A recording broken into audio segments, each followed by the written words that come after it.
weekend. And you have more than ample time to consider our wonderful House positions. Okay, so on page 1, items 3 for 26 and 27, we're staying with the House position because we really don't feel like this language is needed. One, the 2026 legislative session is almost over. So it'd only be interim committees, and we don't know how frequently those interim committees are going to be meeting in fiscal year 2026. Plus, fiscal year 2026 ends on June 30th, which we probably won't have any interim committees that will meet. In regards to fiscal year 2027, that's where the interim committees would probably fall into. However, in January, we're going to have a new administration. So I know this was targeted towards this particular agency, but the head of that agency is going to be changing in January of 2027. We just don't think the language is warranted at all. So House position. On page 2, item number 4 for grasslands, we took the Senate position. And then for the Mutual Center for Sustainable Wheat Production, House. We took the Senate position on the State Water Plan Fund grasslands, item number 4. And then House on the Mutual Center. And then I'm going to, we take number 4 under KDHE Environment with your modification of having that from the State Water Plan Fund. And then we would take the Senate position on number 5, but that is linked for you accepting our position on item number 6 for livestock watering on page 2.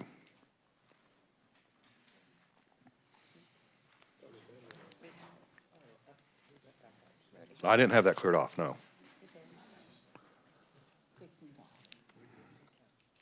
Well, we had it cleared off that we took the Senate position, but in talking with others, if we accept the $1 million on contamination remediation, we would like the livestock watering back for to add $250,000. So you're linking those two together? Yes, we're linking those two together.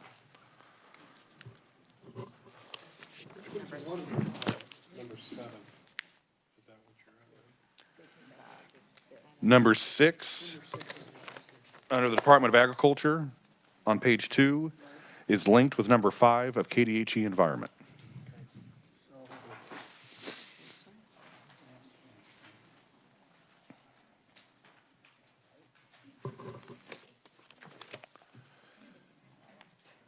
Okay.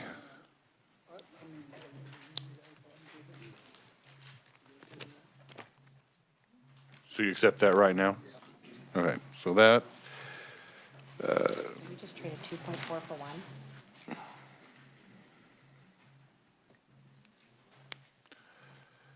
so the only thing we have left on that page is, Was that one more? Senate modified, how much was that? no, it's Senate modified because it had to accept this. Okay, so we got 2.4 and they get the 1? No, that's already been decided on. I'm not, you're on contamination remediation. You're on Equus beds. So this one goes with which one? Okay, so that closes both of them out. Yes, it closes both those out.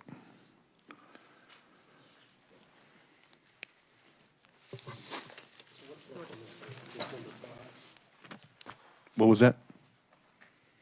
What was left on this page then? Number 5, the Mutual Center for Sustainable Wheat Production. Okay. Now on to page 3. Under the Water Systems Regionalization Feasibility Study, Senate. That's number 1 there. Yes. Or number 9 technically, but. And then on item number 7 on page 3, under the Kansas Water Office, I believe your House modified was just changing the language and just adding the language to reappropriate the unspent funds in fiscal year 26 to 27, period. No stating of where that money needs to go, correct? Okay, so would we accept?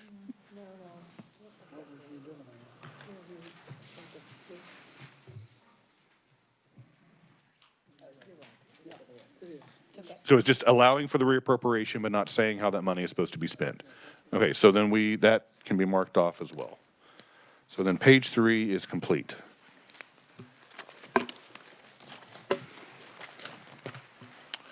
On page 4, for DEI CRT, House, the same for item number 2 for Fort Hays State University, House. The regional stabilization, we accepted your increase of 600,000. So that would be cleared off. And we acknowledged the fact, we had a discussion about this, that the student population out of all the regional universities, Fort Hays State University by far has the most student population. So that's why they're a little bit more increased than Pittsburgh or Emporia State. So I believe that is everything. No, I take that back. Bottom, 2-year business, industry, and apprenticeship, House. Page 5, 2-year capital outlay aid, House. 2-year student success, we have that you made an offer of $2.5 million, House modified, and we accept that. So that one is done. And then we have the 2-year technical education, item number 5. We have a House modified again with the cap. Did you want to explain that again? I think we agreed. We agreed? Okay. So that one's cleared.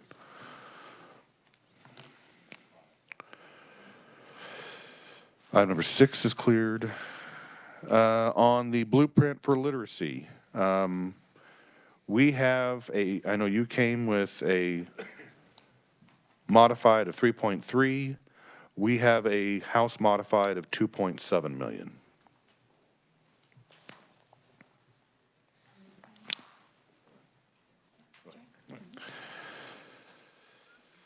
Then we have the need-based aid, item number 10, Senate.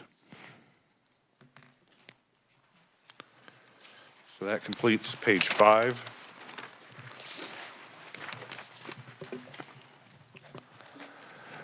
Student success initiatives for the public universities, House.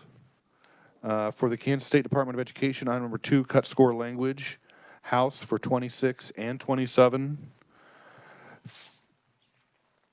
you want to explain that now? All right. Then item number 4 for the fast bridge language, House.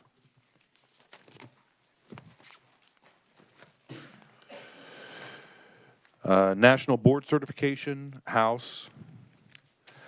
Safe and secure schools grants, we accept your modification to the House position, $2.5 million with a 1-to-1 match. So that should be cleared.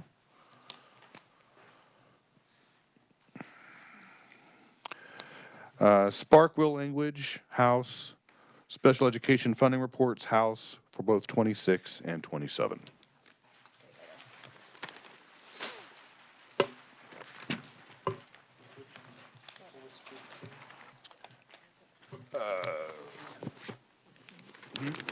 Yeah, it was all House.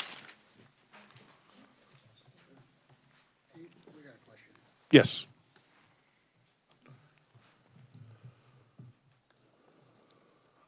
Mr. Chairman, I know on page 7, on year 27, you have adding language making the 10 million additional, but there isn't any 10 million additional. It'd be modified to the 6 that we accept in your position. Good catch. Okay, now on to page 8.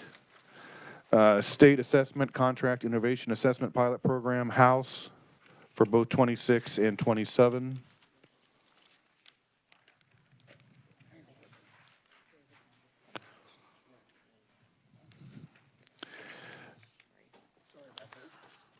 The student walkout language, we're maintaining the House position because this was a floor amendment, and the maker of the amendment didn't vote for the budget.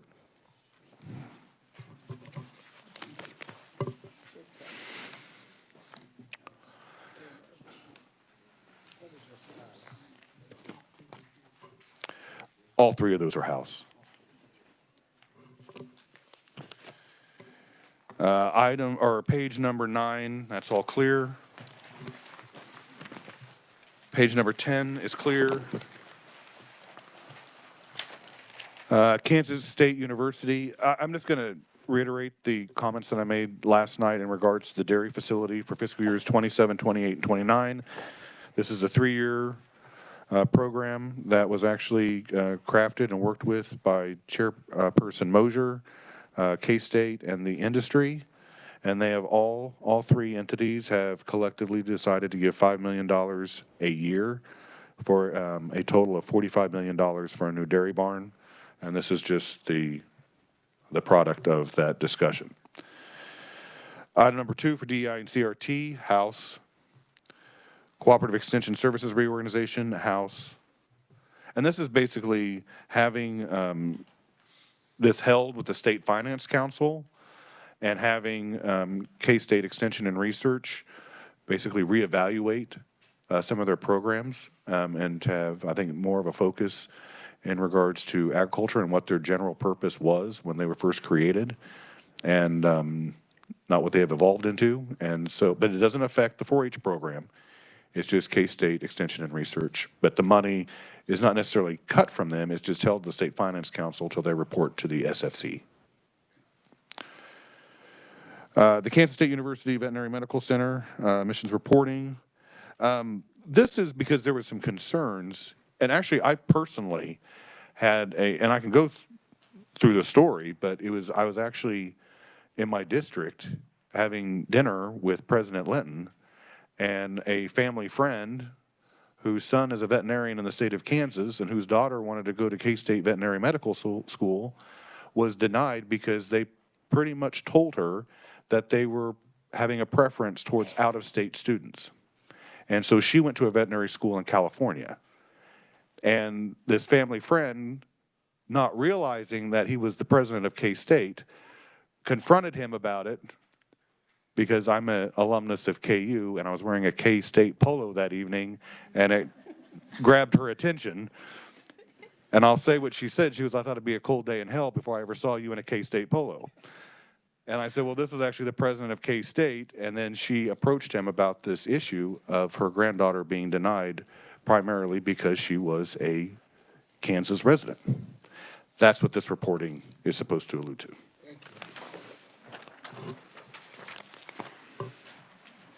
Okay, so page number 12, Pittsburgh State University, DEI, CRT, House. Under the State Library, State Grants and Aid, House. For the University of Kansas, item number 1, House. Item number 2, the DEI, CRT, House. See, item number 1.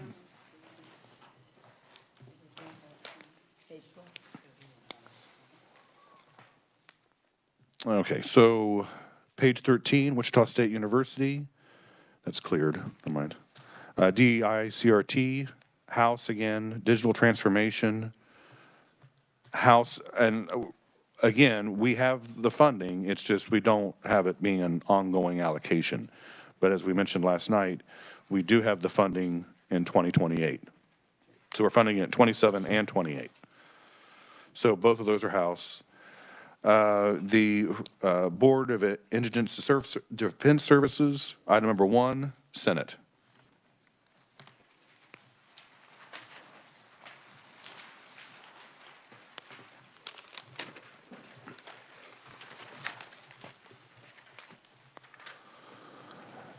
IT security for, this is going to be kind of like a package deal as well, with item number 3 for 2027 and item number 4. We would take the House position on item number 3 for fiscal year 2027 if you would accept a Senate modified, basically cutting your position in half to $600,000. That's 3 and 4, right? 3 and 4 are tied together, yeah. So if we would, 600 on ours, okay? And then our position on 2027 on item number 3 for the IT. The top. Yeah. I thought we raised 11. The 26 we did, but not 27. So 27 is, we'll take ours if we'll take 6 on. Then the next item for the Board of Nursing, the Nurse Fair Treatment and Recovery Fund. Vice Chair Williams wants to say something about that because she's the chairperson of the Government Oversight Committee. Yeah, thank you, Mr. Chair. We just wanted to tell you just a little bit about this Nurse Fair Treatment and Recovery Fund. Yesterday, you voted 35-5 on a nursing bill, which would provide back some opportunity for those nurses that have been wrongfully treated and have been deemed as unprofessional conduct for things as basic as not hitting the right button on the website or not getting their renewal done exactly. Maybe it's a day late, 5 days late, whatever. So that bill passed with strong majorities in both of our houses. This actually just creates a fund with existing fee funds so that when those nurses go to the claims against the state, it would come out of this. Now, it's just literally changing the name. It would already come out of the nurses' fee fund if they were awarded any payment in the claims against the state. So there's no additional cost with this. It literally is just naming that fund so that we know how much is coming out for those nurses that have been wronged. So it's actually signaling to our nurses, we're taking care of you. We take this very serious, and we have a fund specifically for it. So there's no additional cost for us, and this is really how we operate right now. We're naming it.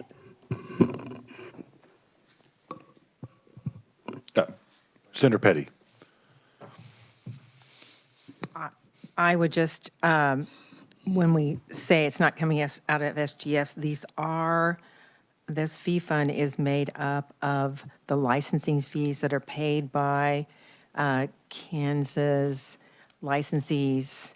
And so it in fact is taking those funds that are paid by licensees and then saying $1 million to be set aside for someone who potentially may or may not have a claim. And, but the legislation that this is tied to actually voids all of the information that would have been in the Board of Nursing's file. So that would be voided. So it does raise the question about what would the claim be based on, because there would not be now any information to base it on. And the bill itself already has 2 ways that someone who believes that they have been, may have been wronged in any way can go after a legal process to get funding. And it's actually spelled out specifically in the bill. So I'm just mentioning. Vice Chair Williams. Sure, and it's not necessary for a debate, but I just will say, yes, I understand it's not state general fund. It is fee fund dollars. That's why I was saying it's the same fee fund. If they were to go to the claims against the state, it would be paid out of the nursing fee fund. This is still the nursing fee fund, but it's specified for this purpose. Actually, we had many or multiple representatives in our committee that discussed this, and they wanted a higher amount. And we settled on this amount. And in regard to, you're saying, well, what would they be paid for? We heard testimony of individuals, nurses, APRNs that couldn't, APRN specifically, that couldn't get liability insurance. They had to pay 3 times the amount for liability insurance because of the disciplinary actions of the state board. And that was an individual that accidentally hit RN twice, paid the fee was taken out twice. And so she was not licensed as an APRN, she was licensed as an RN twice. And that also she was dropped from insurance. So people their lives have been financially devastated. And those are the individuals that will likely come to the claims against the state or in another manner. But this money is there for them. And if it's not utilized, it would still remain there and it could be reverted back by a future legislature. Okay, so we'll move on from that position. Department Administration, the SGF reappropriation lapse, you had a House modified with the language, and we took your position on that. So then page 14 is done. The only thing that we have on page 15 was the very last item for the Kansas Legal Services driver's license clinics, and we took the Senate position. So then page 15 should be cleared.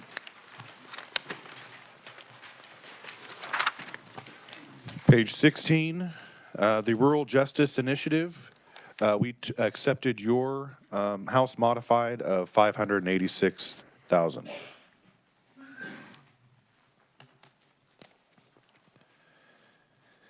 And then the next item is under the KCC, the retention bonuses. We took the Senate position.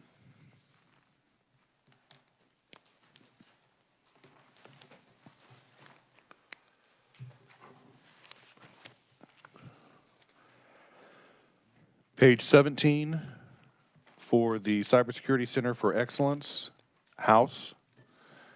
Number 8, Emergency Hill Grants, House. Level Up Kansas, this is where we have a House modified, and the funding will be coming out of EDIF, but we're going back to our position of $1 million. Moderate income housing, you had a Senate modified of $5 million ARPA.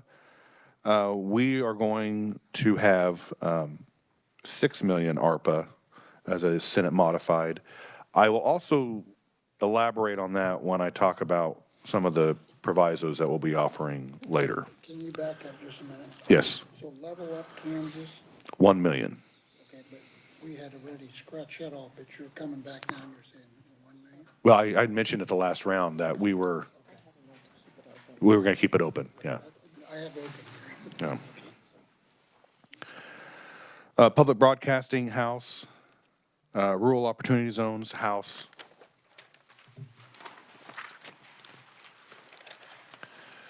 Rural Remote Workplaces, House. Star Bond Proviso, Senate.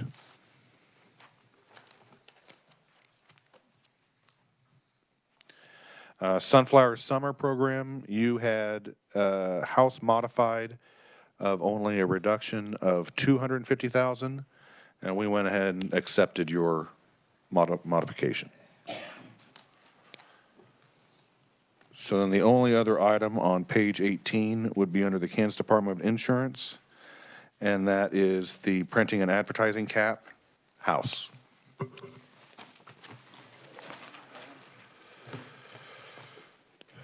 Under the Kansas Department of Revenue, for item number 3, license plate proviso, we are just going to plainly accept the Senate position.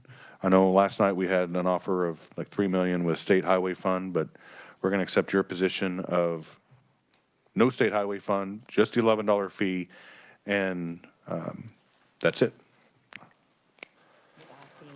With the exclusion of the veteran plates. Make sure we have that exclusion in there, that they are not.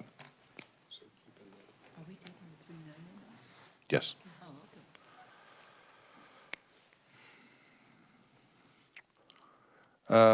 We're going to keep the House position because I believe you had on item number 1 for the Kansas Lottery, you said that you were going to have language for that. So House.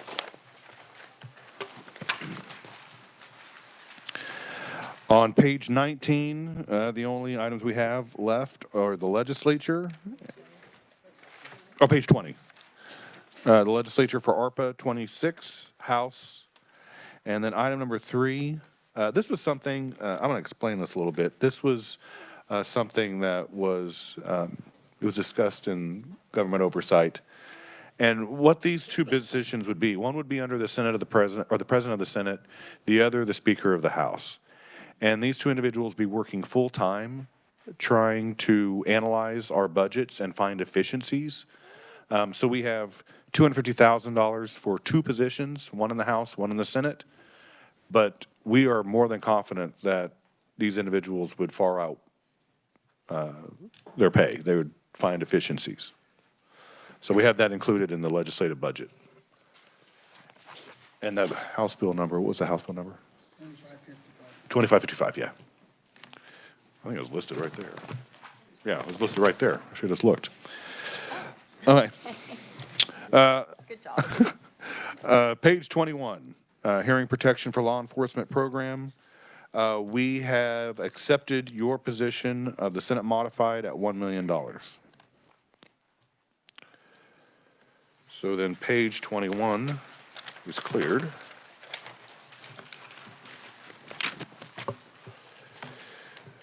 Regulatory Sandbox Program, Senate. So that item is cleared. 6. Office of the Governor, Child Advocacy Center grants by establishment date, House. Child Advocacy Center grants, House.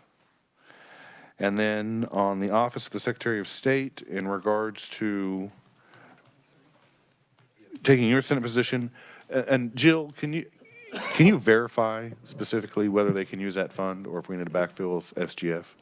I believe they can use that fund. It is a different legal analysis that we talked about last year because this is coming from the Information and Services Fee Fund, and they get other monies into that fund that are not strictly related to licenses, which was what the fee sweeps case is about.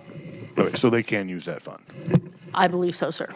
Okay, all right. So then we'll just have that one cleared off because we verified that they can. So then page 23 would be the same in regards to, and that'd be the same for the election security state match. Correct, Jill? Yes, sir. It would, okay. So then that one's cleared.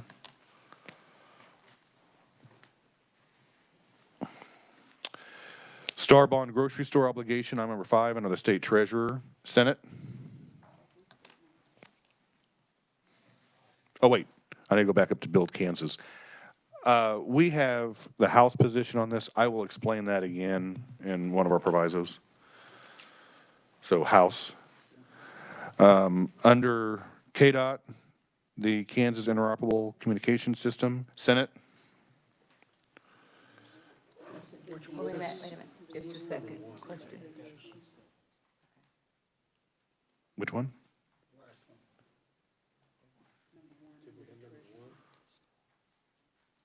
That's been taken care of. If we just don't, we don't have the final language. We don't have the final language, yeah. Right. So the only thing in the interoperable communication system is making sure that ARPA, and if ARPA funds aren't available, it's not funded. Which number was it? Item number 1 on KDOT. Pretty much. Preservation delays, Senate.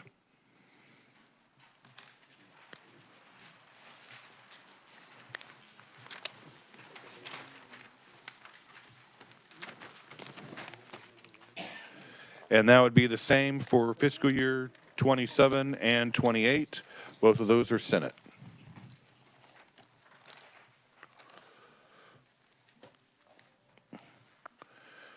DCF, the Amazon Connect contract increase. We have a Senate modified, no SGF, existing resources for both 26 and 27. And then on item number 4. No SGF's what you said? Yeah, right, existing resources. And then on number 4, the Healthy Foods waiver, I'm going to have Vice Chair Williams explain that, as she did last night. Okay, second round on this. So this is modified. Remember on this item for the healthy food waiver, it, with 4 applications, it was finally just approved, I believe, end of February, beginning of March. And so therefore, we don't need 10 million. 5 million is sufficient. We do believe that it's very important for this administration to finalize this. They're the ones that are implementing. It would be not fair to the next administration to have to finish up the implementation of the waiver. So we hope that the administration will be like other states and will finalize it in 7 months and not over a year. So our deadline is December, the end of December for 2026. But if they want to get ahead of the holidays, it would be hopeful that they would be fully implemented by October, which is, 7 months like other states. So we want to keep it with this administration, and that's why we're sticking to the $5 million. Hopefully that makes sense. Okay, page 25. Item number 7, for keys upgrade, 26 and 27, house. Were you going to explain Radical Life? And then item number 10 for Radical Life, house. And then I think Vice Chair Williams is going to explain that one as well. Sure. This was brought to us by Representative Cindy Howerton. And if you're familiar with Core Communities does an excellent job in many of our communities across Kansas and helps families overcome poverty, and not only teaches them how to deal with difficult issues, but how to manage their checkbooks and so forth. Well, this actually hits more of the behavioral health and families that are struggling with relational aspects, but also includes items such as you're balancing your checkbook, but it's more than that. It's families that might be torn apart because of behavioral issues, and it is with existing funds, so we're not asking for anything in addition to it. And it is one of those things, in Representative Howerton's words, this might be the best program I've ever seen. So we said, let's use existing funds. Okay, so then we have the SNAP administrative match. We have the Senate modified, very similar to what we had last night, just deleting the 12.1 million. Item number 13, third floor snack bar. We are going to take the Senate position, but again, Vice Chair Williams wanted to explain that. Okay, we are taking the Senate position, but I was here when, all of us were here except for you, when this happened, and we went down to the basement, and during provisos, multiple times, it didn't make the finish line, we had said we are going to maintain that. And it is very difficult for any of us to get down to the ground level when we barely can even have time to have a moment to ourselves. It's very difficult. So bottom line is there was no reason that shouldn't have been opened up to the blind vendors and giving them the opportunity, a different blind vendor than the one on the ground floor. But it wasn't. It was never opened up for bid. And if a blind vendor had declined taking it, it could have been opened up to the public. So we'll give in on that item right now, but as long as I'm here in the Capitol, I'm going to pursue this because I think it's an important item, and it would also give opportunities to blind vendors to have this little business, and they don't have that right now because it wasn't opened up for bid. Why don't you keep your position one more round? Yes. I just wanted to clarify, so you didn't make any changes on number 11. We had offered the house, and then it's closed out, right? No, It's not. it's not closed out, no. Okay, so, I'm sorry. We had a Senate modified. We had a Senate modified. We did. You had. We a Senate- modified your language. And then we came back with House. And then we came back with Senate modified. Oh, okay, that's what I wanted to Yeah. clarify.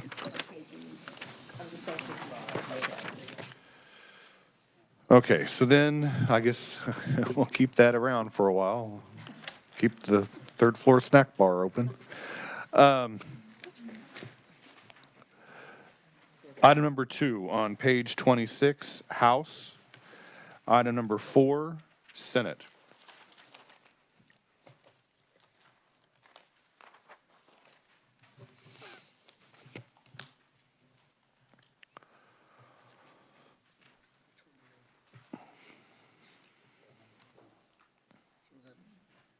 Just one left and just a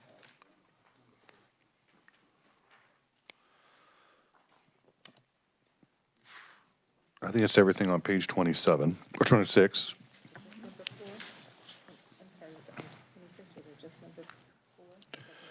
No.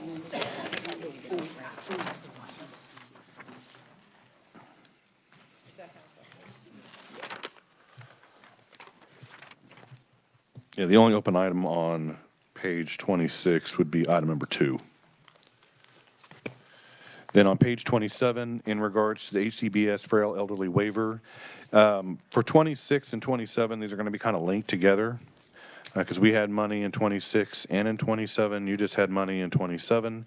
So we're going to take your position on 26 of not adding the funding. We have a House modified position in 27 of 12 million. And then the next item is Heart Spring. We have a House modified of 400,000.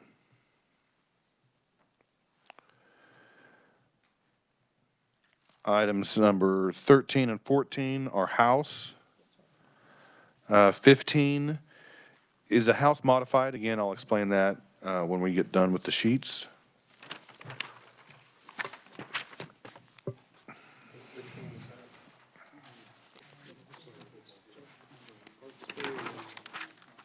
Inclusion Center or Connections, 15, House modified.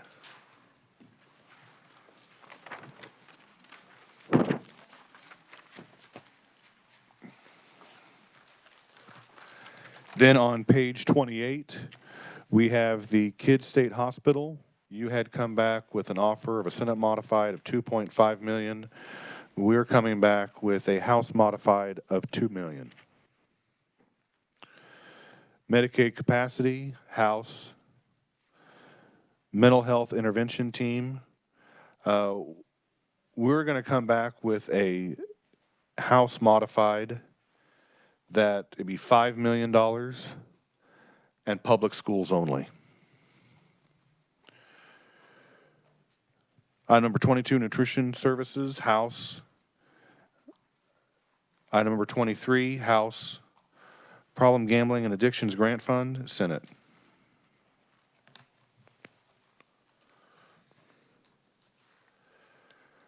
Reimbursement rate increase, House modified at 5%.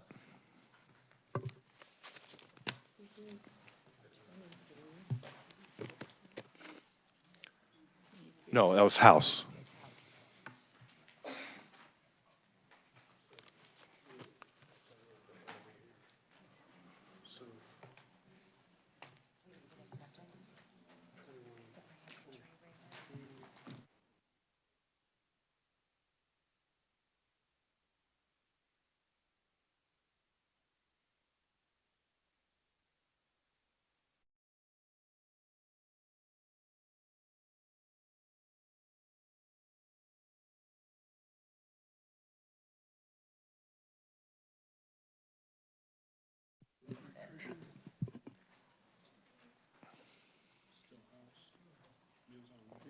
House, yes. PDF's also.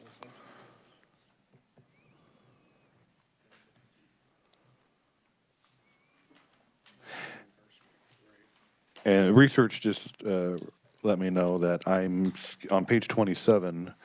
I forgot to mention our position on item number 8 for the HCBS brain injury waiver, the very first one at the top. We accept your position of a House modified at 4 million.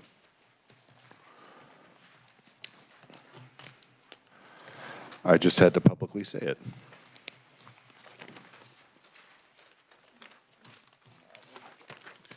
So we should be back on page 29. Under the Kansas Department of Health and Environment Health, the add-on sedation dentistry, we accept your position of a House modified at $1 million.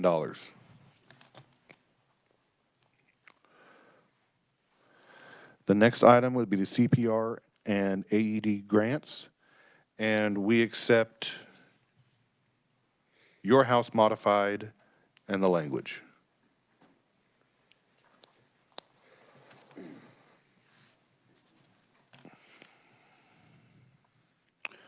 Next item would be dental rates, item number 7. House modified at 2 million. Immunization schedules, House.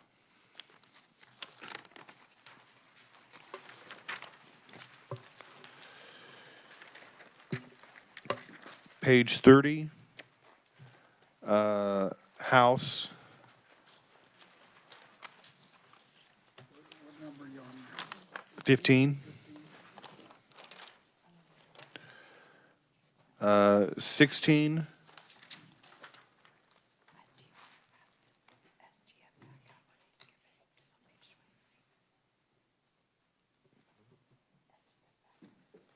I thought we had that last time. Yeah, we said it last time. Item number 16, House modified with language. And we have a language change. All right, Vice Chair Williams. Okay, this is a really neat opportunity here, and we support it. We do not want SGF. The modification to the language, and we can get exact language for you Monday so you can review it. But basically, we would direct Pulsera to make an application to the RHTP, and in consideration, we would include that any rules for accepting Pulsera or any other entity related to this would not, well, actually, we don't need those rules. They changed the rules. Isn't that correct? All right. So we just are now saying that they have to apply to the RHTP.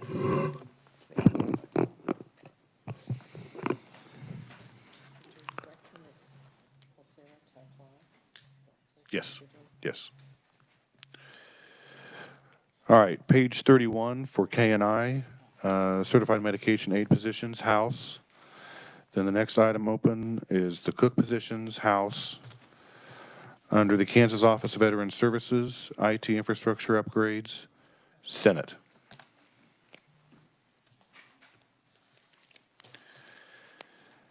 And then under Larned State Hospital for fiscal year 2027, oh,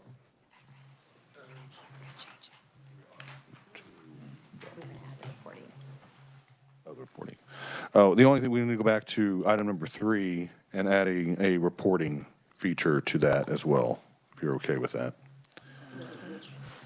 Under the Kansas Office of Veteran Services, item number 3, add reporting.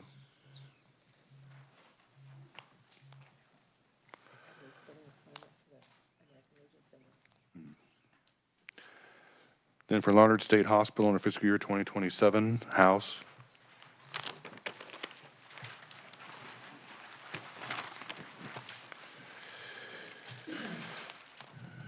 Let's see, page 32, Office of Early Childhood, that's been closed. Office of the Child Advocate, House. Osawatomie, item number 1 has been closed. South Central Regional Mental Health Hospital, Senate.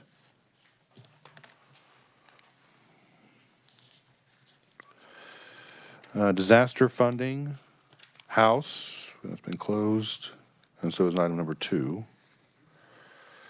So the only we have open on page 32 is KBI, items 1 and 2, House.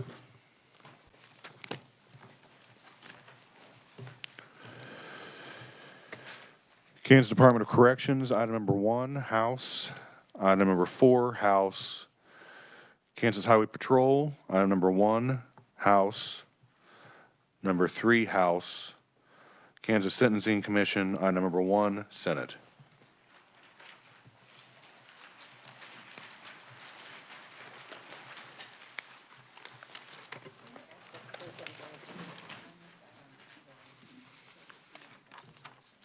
House.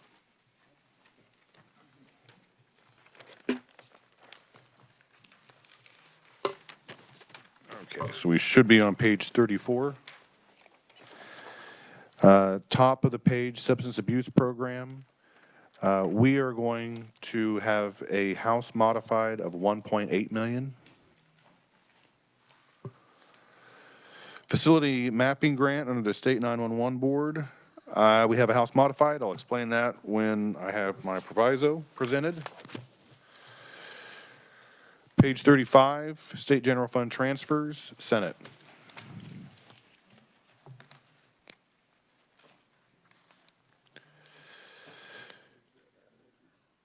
Item number 3. For number 4, state operations lapse, this is just a 1.5% across the board haircut. House. State employee plan, House. I'm probably going to be working on that this weekend. And then again on the healthy foods waiver, as Vice Chair Williams explained in the earlier item, $5 million in the language, so House modified. So since I referenced quite a few items in the sheets, let me go ahead and pass out these items. This is what was in the contents of Senate Bill 181. But we have confirmed that we would have these added because there's items in the base budget bill that address these items. So the first, let me back up a little bit. So about a week ago, I had a meeting with the director of the state budget, the recovery office, revisers, research, and myself. And we were talking about if there were any dollars available in the outstanding balance of ARPA. I mean, obviously they've been obligated, but they haven't been utilized yet. During that meeting, it was discussed that there was anywhere between probably 15, maybe 18 million at this moment. So what we did is we either had fiscal notes or we had items that are within this budget that we've been talking about. And then also something has been brought up to our attention. I think I mentioned this yesterday in regards to the Department of Commerce about possible business development. And so that's where you see the bulk of that $16.5 million. The $10 million is going towards the Secretary of Commerce for this particular business development. $1 million for the Dodge City Veterans Home that was in House Bill 2781.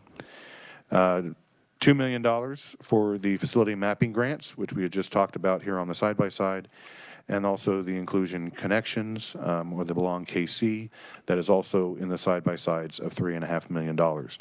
The other aspect of Senate Bill 181 that was included, and this came after we had passed our budget out, KU has the request of bonding authority for $60 million for a architecture school. Actually, they have like $14 million already in private donations. And this would just be authorizing KU bonding authority for the architecture school. It'll be within existing resources. They don't need SGF to pay for the architectural school. So that would be that first list. The next would be that we had the Friends of Cedar Crest, wanting to move their investment account to I believe, the Topeka Foundation. And this is just basically information clarifying that they would, that the association shall provide a report to the Governor's Residence Advisory Commission on such expenses. I think I kind of mentioned that tentatively, but that would be the second one. And then there's also language. We have information about the state fire marshal, and then you have the proviso there. This was actually provided to me by Representative Hoffman in regards to declared disasters for equipment replacement with the state fire marshal's office for our fire departments. And those are all the ones that I have to present to you right now. Get one? And so I'll now turn it over to Vice Chair Williams. Thank you, Mr. Chair. So to add a few items of homework for this weekend, When we're talking about the special education funding that we accepted your $6 million offer, I believe on page 15, it included language for us, accountability language. And am I on the right page? Page 7, apologies, page 7.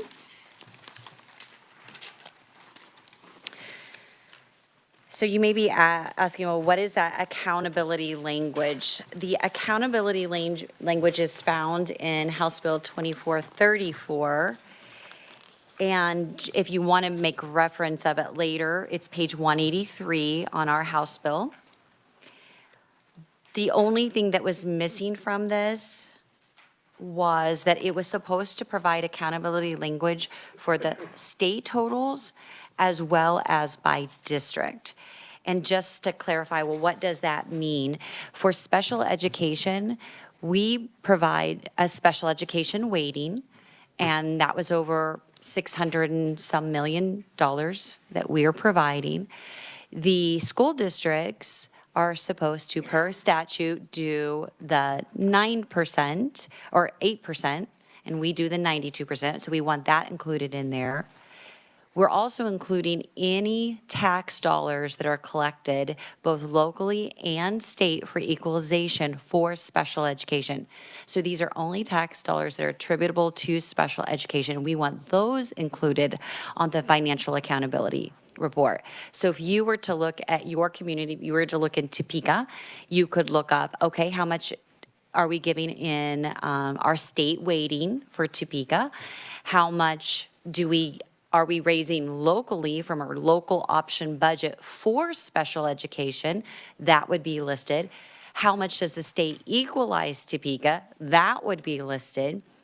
And so it would list all of those, and how much is in a cash balance for my school, that would be listed. So you will know every given year how much is available in tax dollars for special education. And the reason this is important is because we raise money for special education that is outside the formula, and we don't count it. And I don't think that our moms and dads and school teachers at home understand that or know that that money is there and being raised. And even though it's not in the formula, we want to include on the financial accountability reports.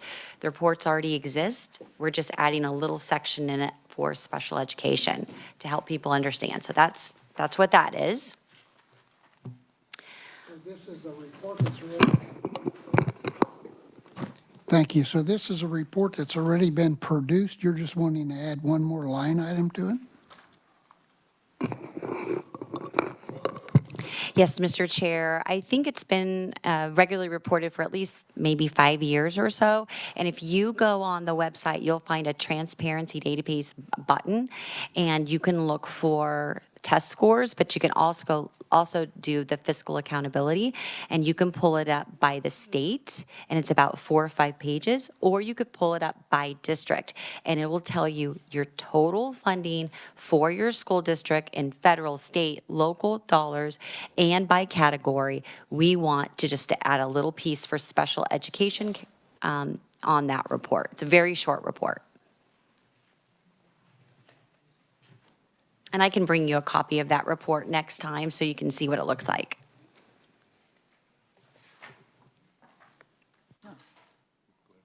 Thank you, Mr. Chair. Now, in this report on the special ed, does it also say or acknowledge that federal regulation says we should be, making available 92%? And how much is the state actually contributing? Well, there is no federal requirement for 92%, and there is no constitutional requirement for 92%. The 92% is found in statute, and it actually says 92%, and it is based on our funding. It's subject to appropriations. So just like in many things in statute, it's subject to whether or not we appropriate. So it's not federal. In fact, the federal law says that they shall appropriate up to 40%. And I think the last time we looked, it was around 12 or 13%. So they're not getting anywhere close to their high bar of 40%. So yeah, we're fully constitutionally funding special education. What all this does is clearly show all the dollars attributable to special education, regardless of whether they're in the formula or not. Because our taxpayers pay for our students. They pay locally, they pay at the state, they pay federally. We want to make sure all those dollars are listed just for transparency purposes. Okay, but would that also include how much money school districts are taking out of their operation budget in order to contribute to special ed, which is mandatory? So that's already in the report. Okay. So the report actually shows what they budget for special education. That's there. These are the pieces that aren't there. Okay, gotcha. Thank you, Mr. Chair. Another item that we'd like to provide as an offer would be located on, apologies, it's in our budget bill, but it will be found on yours as well. So in our budget bill, it's on page 88, and it's deleting 3.5 million from the Can Grow engineering grants. Now, these were grants that we provided several years ago, and I think KILRD can tell us exactly when, and they are not scholarships, they're just monies that go to the university. But it's a less transparent way to have it in the budget when we don't even talk about it. It should just be included in the regular university budgets. And so I think this is a holdover item that wasn't discussed to my knowledge. And so we're striking it again, oftentimes. So it's $3.5 million Can Grow engineering grants. Oh, it's to each university. There's 3 of them. Each one gets 3. And they're both all engineering. And I think that the idea is that we are funding our universities, we're supporting them, and that this additional grant, if there needs to be an additional dollars, then that needs to be in the university. And it should just be the block grant and not a separate item. And Is this money being spent? yeah, they receive it. Yeah, it's out the door. It's something that we just haven't talked about. Right, so, but they're using this, not idle funds. Yeah, it's been, I-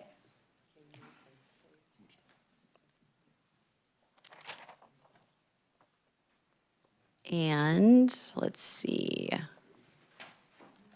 Okay, I have 2 more items here. The other one relates to the CMHC, and it's on page 152 in our budget bill, CMHC. CMHCs, they're still categorized as that. We have 26, but they're also CCBHC. And what we have discovered is that there's a great deal of money going to the CCBHCs, and we are very supportive of CCBHC.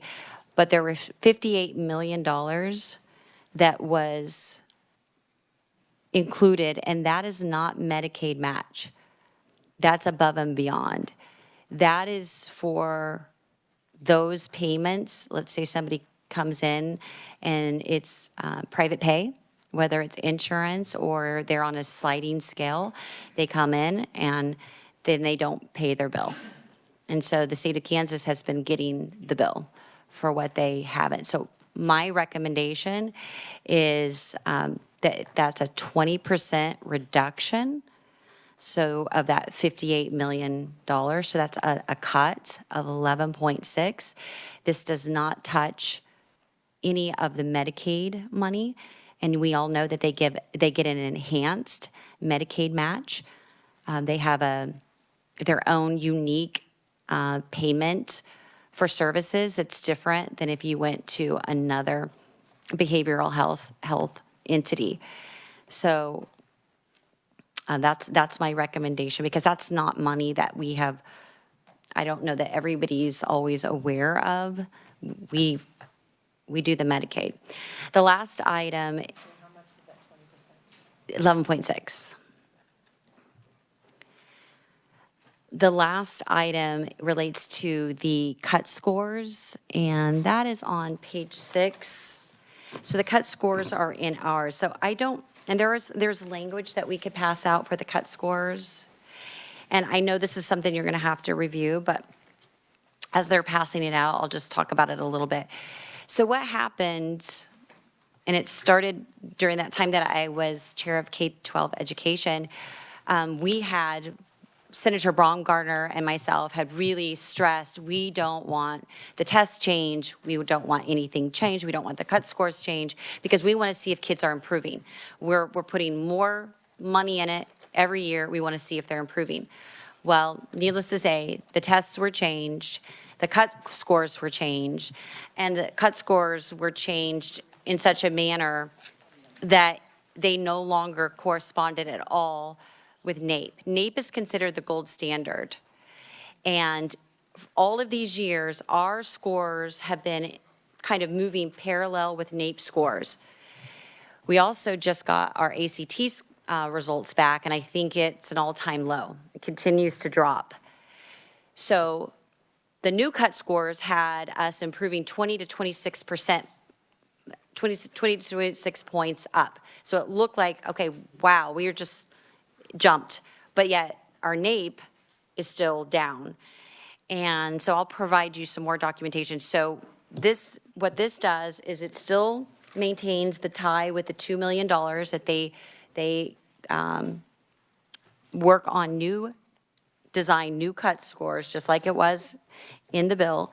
However, we thought it would be most fair to just have them parallel NAEP, because the 2024 and our assessment are right in together. And the where, and I don't want to get into the weeds on this, but we can certainly talk about it Monday, but where they cut for 2 of the areas is where we need to be, and it stays consistent with, and it's just a more factually honest way to do it. And so that's the motion for that.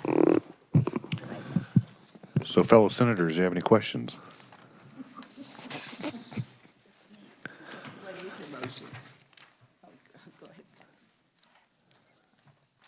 Senator Petty. Thank you, Mr. Chairman. So I will, there's a lot to digest here, but I'll go back to the CCBHCs. We're talking about this 58 million that's above and beyond the Medicaid match. However, our CCBHCs do provide services for uninsured and a low income that would not meet the Medicaid match. So that's part of this funding, but this is saying reduce that amount by 20% without, I guess, any evidence about the services that are being provided and who they're being provided to with our CCBHCs, because they do provide services for everyone. Is that correct? Yes. Okay. And then on the last one, this is, and when you say it's tied to page 6, so it's tied to that item on page 6 concerning the cut scores at number 2. Is that correct? Yes, it is. Thank you. And I would just say on the CCBHC, the FQHCs, they also take people that, or have patients that may not be fully insured or underinsured or might have private pay. And we do not give those FQHCs in Kansas any money for those claims that they are not able to recoup. In fact, 11 out of, I believe, 16, we learned this in our select committee, 11 out of the 16, they actually write those off. But on the CCBHC, they send those to us. And I can't locate it at the moment, but we received an update from Charday on the amount of money that we're spending. And it's upward of, I think, 300 million for federal, and over 100 or 200 million, she might have that off at the top of her head, for the CCBHE. So this is, we have committed to this structure, and we're giving a lot of money. And for mental health in Kansas, we are spending $1.2 billion between state, federal, and local. So this is a very small amount, and it actually helps the CCBHCs to really take a look at how they're giving services and making sure that they recoup those dollars or they write off those dollars. But I don't think they should be sending them to us.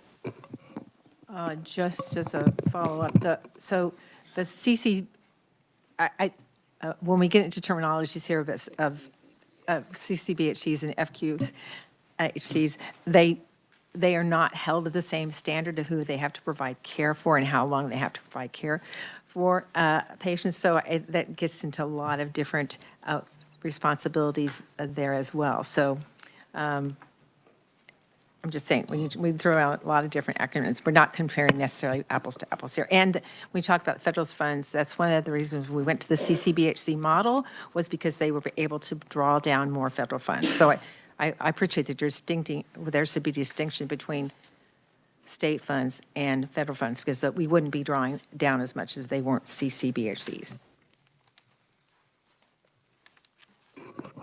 Any other questions? Okay. Reverend Ballard.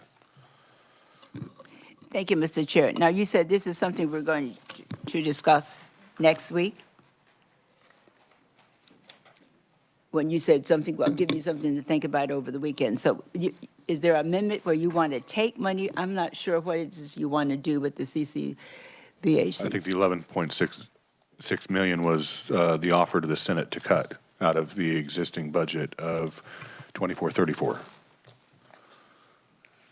It's an offer to the Senate. Now the ball's in their court. I would just say that I was looking for a sheet in this packet, and I don't have it with me. But I think they do, I think it's a little misleading about what it is we think that people that are CCBHCs are in many ways. They're 24/7, and they supply all kinds of services that CMHCs actually do not.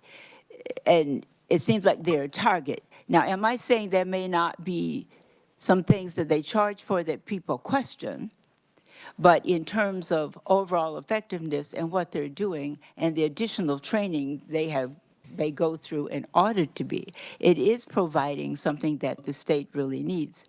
And we had submitted in social services that we would like to have an interim study where we would really actually look at what they do and give people more education on it in the process, and then make our recommendations from there. So just to get a report and say they're doing thus and so, and we haven't really looked at what they're actually providing or not providing, or how much they're charging, or should they be charging that much and for what, it doesn't seem really reasonable. So I would just have to say I would be opposed to it. Thank you. Vice Chair Williams. Thank you, Mr. Chair. I think sometimes in this building, when we give millions and millions of dollars and then we take away a few, it is thought to be that we don't have a heart, we're not caring for Kansans, and that's exactly the opposite. We actually are. And we have, through this budget is a huge commitment to the underserved, the IDD, the PD, those that are disabled, and those that have behavioral health issues. And so that would not be fair. But what would be fair is that many times the way that we spend money is not verifiable. We do not have all the streams of money. We do not know all the federal. We do not know all of the grants. And there is a lot of money out there, and we have no idea how it's being spent. We do know how this money is being spent, and I am simply saying that I do not believe that the state of Kansas should be given the bill for $58 million. We are doing our Medicaid match, and what we're doing is just a 20% cut. They can work and adjust with that 20% haircut.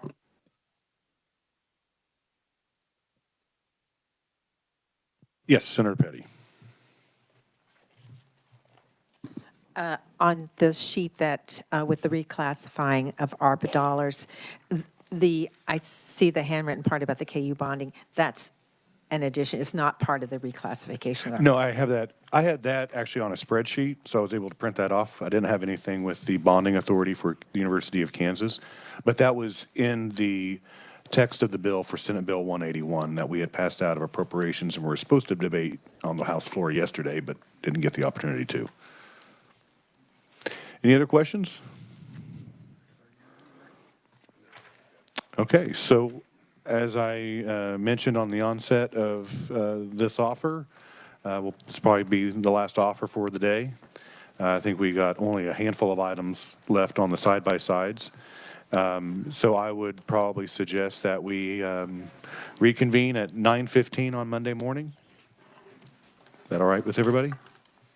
Okay, until Monday morning, we are adjourned.